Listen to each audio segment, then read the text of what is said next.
तो विद्यार्थी मित्रों एक बार फरीथी आपનું સ્વાગત છે આ વિડિયોની અંદર કે જ્યાં આજે આપણે સ્ટાન્ડર્ડ 11 સબ્જેક્ટ ઇંગ્લિશ અને એની અંદર આપણે જે આજે ચર્ચા કરવાના છે જે યુનિટ ટેસ્ટ 5 જે છે જેનો સબ્જેક્ટ આપણો ઇંગ્લિશ છે એની અંદર આપણે આન્સર કી સોલ્વ કરવાના છે કે કેવી રીતે દરેક આન્સર આવે છે અને આન્સર આવવા પાછળનું કારણ શું છે એની પર આપણે ચર્ચા કરીશું ઠીક છે તો સૌથી પહેલો સેક્શન એની અંદર write whether the sentences are true or false અને પહેલું જે વાક્ય જે છે કે today we are going to discuss about wild animals આપણને યાદ છે કે આ આપણે જે યુનિટ ટેસ્ટ 5 આપી રહ્યા છે એમાં આપણું જે ચેપ્ટર નંબર 5 છે ખબર છે ને બધાને કે યુનિટ નંબર 5 છે ધ ફેન્ટમ પેટ બરાબર છે એની અંદર જે ડિસ્કસ કરવામાં આવે છે તો વાઇલ્ડ કરવામાં નહીં આવતું વાત કરવામાં પેટ એનિમલ્સની વાત કરવામાં આવે છે એટલે આ પહેલું જે સ્ટેટમેન્ટ આવશે શું આવશે આપણો આન્સર ફોલ્સ આવશે કે વાઇલ્ડની વાત નહીં કરતા પેટની વાત કરીએ એટલા માટે એટલે પહેલો આન્સર આવ્યો ફોલ્સ બીજો જે ક્વેશ્ચન છે કે Pia's uncle is an animal specialist તો બરાબર જ છે કેમ કે આપણને ખબર છે જે મંકી ગિફ્ટ કરવામાં આવે છે પિયાને એના અંકલ તરફથી અને એ લાવવામાં સાઉથ અમેરિકામાંથી લાવવામાં આવે છે એટલે આ સ્ટેટમેન્ટ બરાબર છે એટલે આ આન્સર નંબર સેકન્ડ શું થશે ટ્રુ ઠીક છે એટલે આપણા સેક્શન એના પહેલો અને બીજો આન્સર આપણને મળી ગયો હવે વાત કરીએ આપણે આગળ કે select the most appropriate language ફંક્શનની વાત કરીએ from the brackets and write them against sentence કે સેન્ટેન્સની સામે લખવાનું છે કે કયું લેંગ્વેજ ફંક્શન છે અને એની અંદર 3 ઓપ્શન આપે છે પહેલું તો શોઈંગ પર્પઝ શોઈંગ કોન્ટ્રાસ્ટ અને એક્સપ્રેસિંગ કન્ડિશન તો મેં તમને જે પ્રમાણે શોર્ટકટ કીનું પેપર મોકલેલું અને એની અંદર પર્પઝ માટે કયા શબ્દો આવે છે એના માટે બી વાત કરી કે જે વિથ અ વ્યૂ ટુ છે ઇન ઓર્ડર ટુ છે ઇન ઓર્ડર ધેટ છે સો ધેટ છે આ 4 શબ્દો શોઈંગ પર્પઝ માટે આવે છે કોન્ટ્રાસ્ટ માટે તમને ખબર છે એ પ્રમાણે કે એઝ આવે છે હાઉ એવર આવે છે બટ યટ સ્ટીલ આવે છે ઇન્સ્પાઇટ ડિસ્પાઇટ એ બધા શબ્દો કોન્ટ્રાસ્ટ માટે આવે છે અને એક્સપ્રેસિંગ કન્ડિશન માટે આપણે બધાને ખબર છે કે ઇફ આવે છે બરાબર છે તો વાત કરીએ ડિસ્કસ કરીએ સૌથી પહેલાં નંબર 3 નું તો if Milan speak truth he will not be punish અહીંયા આગળ આઈ ગયું ઇફ આ ઇફ આઈ ગયું એનાથી આપણને આન્સર મળી ગયો કે આ શું છે એક્સપ્રેસિંગ કન્ડિશન છે શું છે એક્સપ્રેસિંગ કન્ડિશન છે આપણો આન્સર નંબર 3 થઈ ગયો કે રીતે થઈ ગયો કે ઇફ આપેલું છે એટલા માટે કે એનું કીવર્ડ છે એટલા માટે 4 નંબરની વાત કરીએ તો Ankita took a part in the competition with a view to પછી આઈએનજી છે પ્રૂવિંગ હર એબિલિટી બરાબર છે આવું યાદ છે ને પર્પઝના સેન્ટેન્સની અંદર કે with a view two in order to so date in order date અને પછી વિથ અ વ્યૂ ટુ પછી આઈએનજી ક્રિયાપદને આઈએનજી એટલે આપણે ખબર પડી ગઈ કે આ શું છે આ જે આન્સર નંબર છે એ શોઈંગ પર્પઝ છે શું છે શોઈંગ પર્પઝ છે એટલે આપણે 4 આપણને આન્સર મળી ગયા વાત કરીએ આગળ આપણે 5th નંબર પર 5મા નંબર પર તો એમાં શું કહે છે કે સિલેક્ટ મોસ્ટ એપ્રોપ્રિએટ રિસ્પોન્સ આપણે વ્યવસ્થિત રિસ્પોન્સને આપણે આઈડેન્ટિફાઈ કરવાનો છે અને આપણે નક્કી કરવાનો છે તો 5th નંબરનો ક્વેશ્ચન છે કે Sneha when did you rich the school Payal એટલે પૂછે છે કે ક્યારે તમે સ્કૂલે પહોંચ્યા હતા પાયલને પૂછે હવે પાયલ આન્સર આપશે પણ એની અંદર શું હશે ટાઈમ રેટ હશે હવે ટાઈમ માટે તો આપણે બધાને ખબર જ છે એ પ્રમાણે કે હાર્ડલી હોય સ્કેર્સલી હોય એઝ સૂન હોય એઝ હોય નો સુનર હોય આ બધા શબ્દો જે છે ટાઈમને ઇન્ડિકેશન કરે છે તો અહીંયા આગળ પહેલાં સેન્ટેન્સ ઓપ્શન અંદર કે I did not reach the school at તો આમાં કોઈ ટાઈમ આવતો નથી બીજું જે ઓપ્શન છે કે I was injured so I didn't go to school આમાં પણ ટાઈમ શબ્દ કોઈ જગ્યાએ દેખાતો નથી સી નંબરનો ઓપ્શન છે કે why do you want to know તો એ તો રીઝન પૂછી રહ્યા છે એમાં કોઈ એનો ટાઈમ દેખાતો નથી પણ જે ચોથા નંબરનો ઓપ્શન છે કે as soon as the bell રેંગ કે બેલ જ્યારે વાગ્યો હતો as soon as I reach the સ્કૂલે એઝ સુન એઝ શું ઇન્ડિકેશન કરે છે કે ટાઈમનું ઇન્ડિકેશન કરે છે મતલબ કે આ જવાબ છે આ શું છે આન્સર છે શેનો આન્સર છે આનો આન્સર છે એટલે આન્સર ડી શું છે આપણો આન્સર બની ગયો છે નંબર 5 નો આગળ વધીએ તો mister Shah why did hour team win the match against Pakistan એક રીઝન પૂછ્યું છે કારણ પૂછ્યું છે અને મિસ્ટર રાઠોડ એનો આન્સર આપશે પણ એ શું કહે શોઈંગ કમ્પેરિઝન હવે કમ્પેરિઝન માટે આપણે ડિગ્રી ખબર હોય તો એઝ એક્ઝેક્ટિવ એઝ બરાબર છે આ પોઝિટિવ ડિગ્રી છે કમ્પેરેટિવ ડિગ્રી હશે તો એડજેક્ટિવ હશે ER લાગેલો હશે અને પછી ધેન આપેલું હશે. જો સુપરલેટિવ હશે તો ધ હશે, એડજેક્ટિવ હશે અને EST ના ફોર્મમાં આવશે. આ 3 ડિગ્રી, આ 3માંથી કોઈ બી દેખાય તો તમારો આન્સર તમને ઓટોમેટિક તમારે શોધવાનો છે. તો પહેલું ઓપ્શન એ જોઈએ તો our team played better than, અહીં એડજેક્ટિવ ગુડનું બેટર થયું છે એટલે better than the team of Pakistan. એક આ આન્સર એપ્રોપ્રિએટ કહી શકાય. આગળ વધીએ એના પહેલાં કે વી હેડ બોલ્ડ વેરી નાઇસલી. આમાં કોઈ આ 3 શબ્દમાંથી એક બી શબ્દ આવતો નથી. Our captain was strong enough to win the match.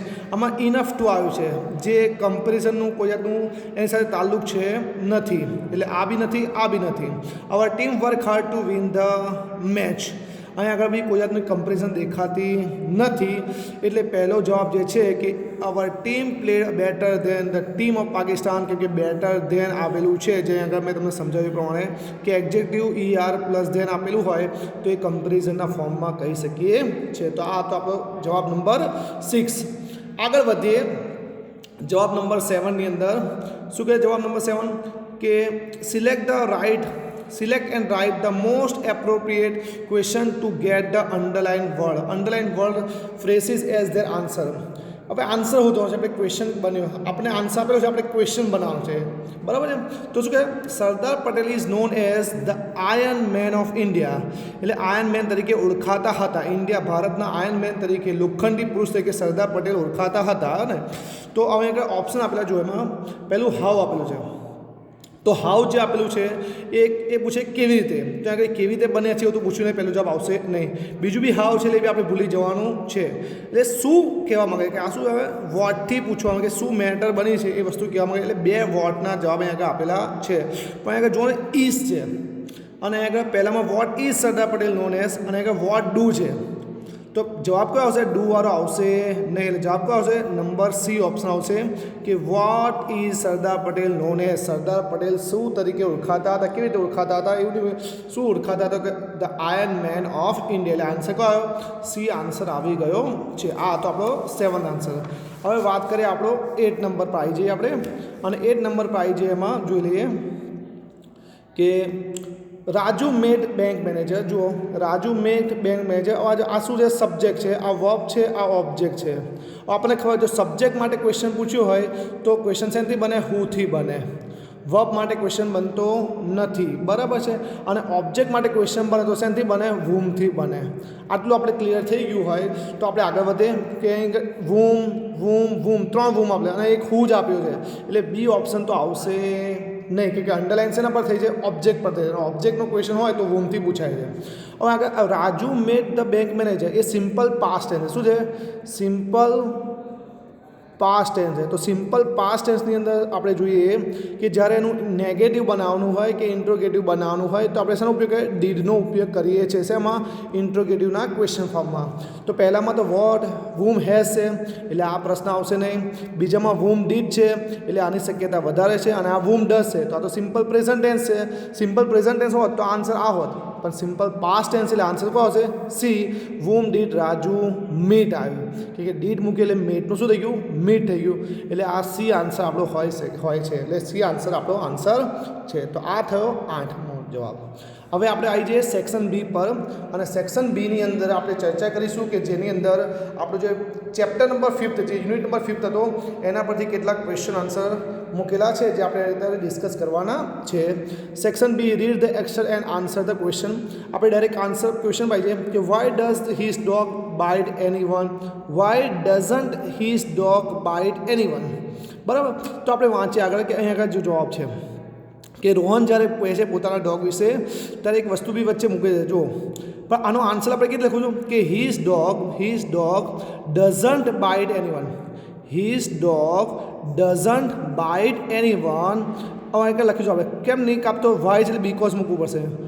Because, આટલું because he is highly train. He is highly ટ્રેનમાં જવાબ his dog is highly train એવું લખ્યું તો પણ ચાલે, અને હી ઇઝ હાઈલી ટ્રેન એવું લખ્યું તો પણ ચાલે. His dog is highly train, so he doesn't bite any one. Answer આવી રીતે લખી શકાય, આવી રીતે પણ લખી શકાય કે his dog doesn't bite anyone because his dog is highly train. Okay ठीक है, आंसर नंबर 9 खबर पड़ी गई बताने। और आंसर नंबर 10 पर आइए कि what are the names of the Persian cats. Persian cats नाम शू होता है, तो આપણે આન્સર કેવી લખીશું? The names of Persian cats are. જવાબ કેવી લખ્યું કે the names of Persian cats are શું છે નામ આવી ગયા? Silver and gold. કારણ કે આપણે ધેર નેમ્સ લખવાના, the name of the Persian cats પણ ને ધેરની જગ્યાએ શું આવે? The Persian cats names R silver and gold. આ થઈ ગયો આન્સર નંબર 10 નો। આગળ આવી જઈએ 11 નંબર પર કે what does Pia's teacher inform to the principal. પિયાના मतलब કે પિયાના ટીચરે પ્રિન્સિપલને શું ઇન્ફોર્મ કર્યું? તો આપણે જવાબ આવી રીતે બી બનાવી શકીએ। શું બનાવી શકીએ કે પિયાસ ટીચર ઇન્ફોર્મ, જો ડઝ છે તો ડઝને કાઢવો હોય તો એને શું લાગશે? એસ લાગશે। Pia's teacher inform to the principal, that મૂકવું પડશે, જે આપણે મૂકી દઈએ ડેટ। હવે જવાબ અહીં રહેજો, you have a delightful monkey as a pet. આ આન્સર નંબર 11। પાછળ યુની જગ્યાએ શું આવશે? સી આવશે, કે પિયા માટે યુ વપરાયો, અને યુ હશે તો હેવ છે, પણ સી હશે તો શું આવશે? હેઝ આવશે। તો શું આવશે?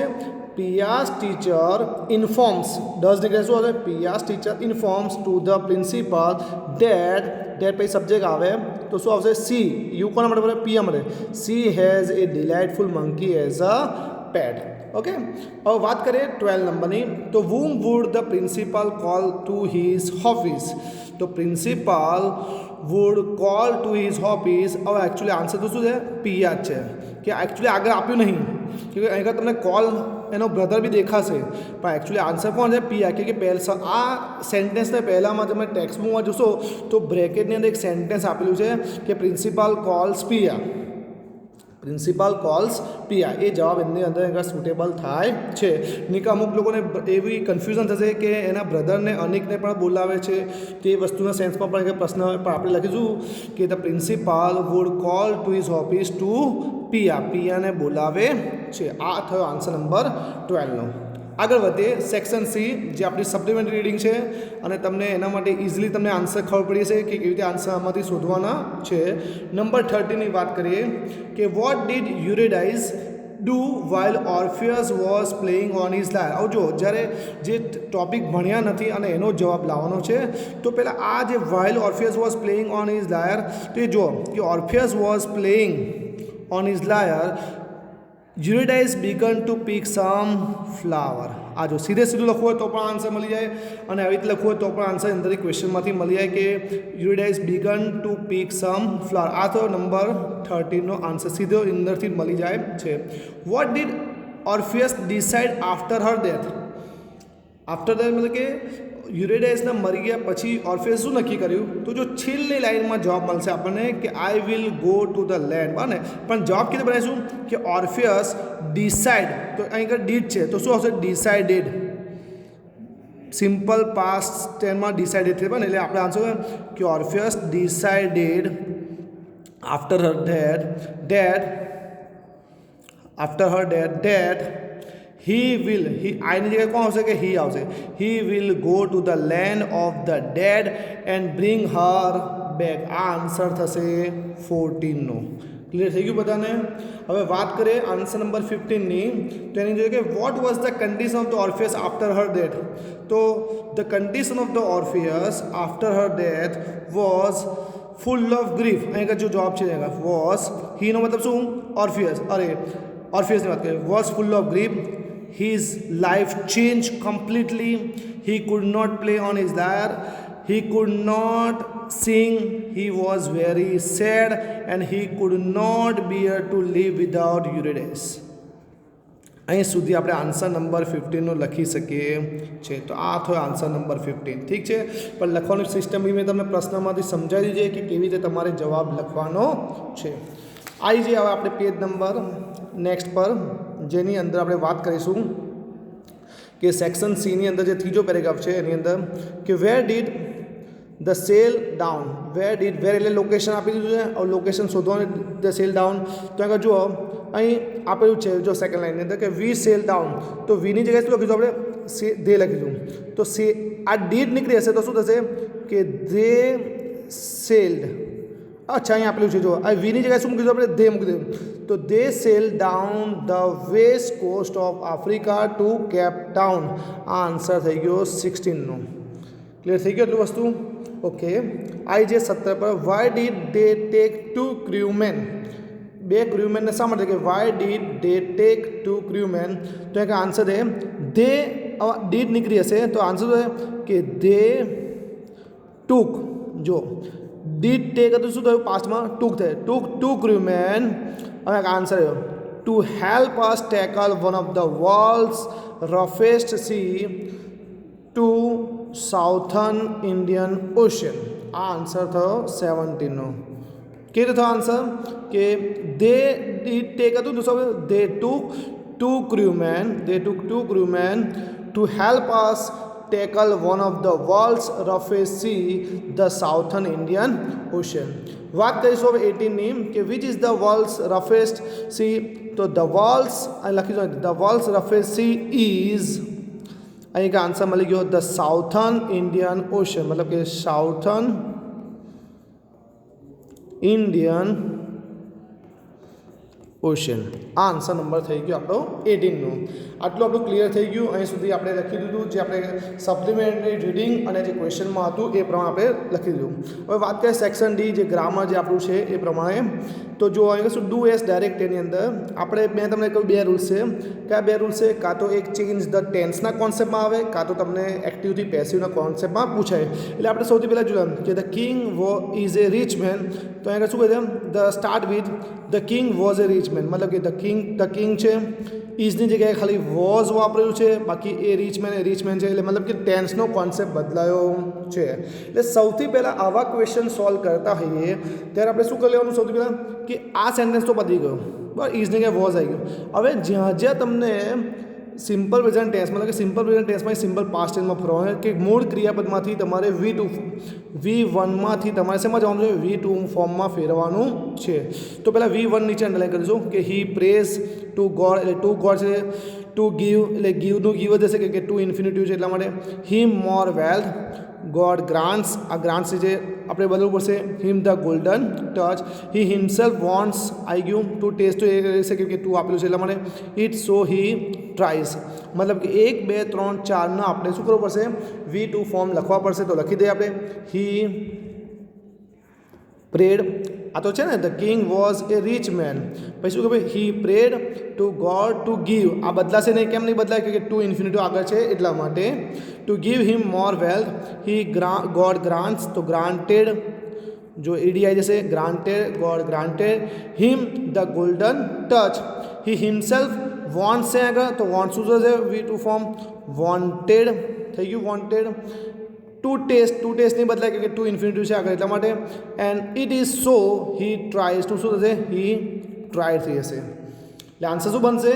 કે the king was a rich man, he prayed to God to give him more wealth, God granted him the golden touch, he himself wanted. V1માં શું છે? V2માં છે wanted to taste it, so he tried. આ 4 બદલાશે, જે તમારા 2 marks આવી જશે. આગળ વાત કરીએ આપણે, જેમાં આપણે વાત કરી છે કે તમારે ઈમેલ રાઇટિંગ કે રિપોર્ટ રાઇટિંગ બેમાંથી ગમે તે એક લખવાનું હશે, જેનું વેટેજ બી 5 માર્કનું હશે. અને આ ઈમેલ રાઇટિંગ માટે અમે તમને ટોટલ 9.9 સ્ટેપ શીખવાયેલા છે. કે સૌથી પહેલાં શું કહો? તમારે એક વ્યવસ્થિત તમારે શું કરવાનું છે? બોક્સ દોરવાનું છે. એમાં સૌથી પહેલાં શું લખવાનું છે? તમારે ટુ લખવાનું છે, ફ્રોમ લખવાનું છે. આ ફ્રોમની અંદર શું લખવાનું કે તમારે રાજીવ, રાજવીર શર્મા 982@gmail.com આ લખવાનું છે.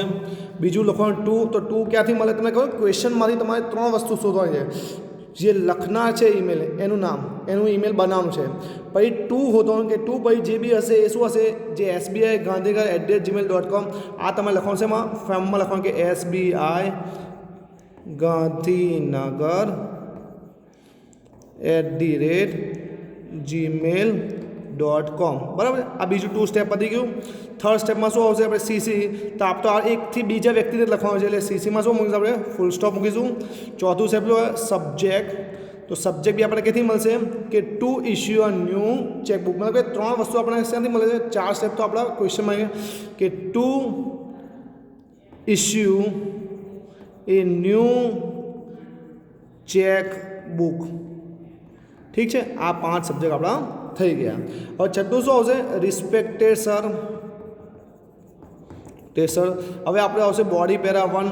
બોડી પેરા 1માં આપણે શું લખીશું, તમને બધાને ખબર જ છે એ પ્રમાણે કે આ ચેકબુક ઇસ્યુ કરવા માટે તો તમારો આ એકાઉન્ટ અહીં આગળ આ બેંકની અંદર એકાઉન્ટ નંબર છે, એકાઉન્ટ નંબર છે, એ એકાઉન્ટ નંબર લખીશું તમે લોકો.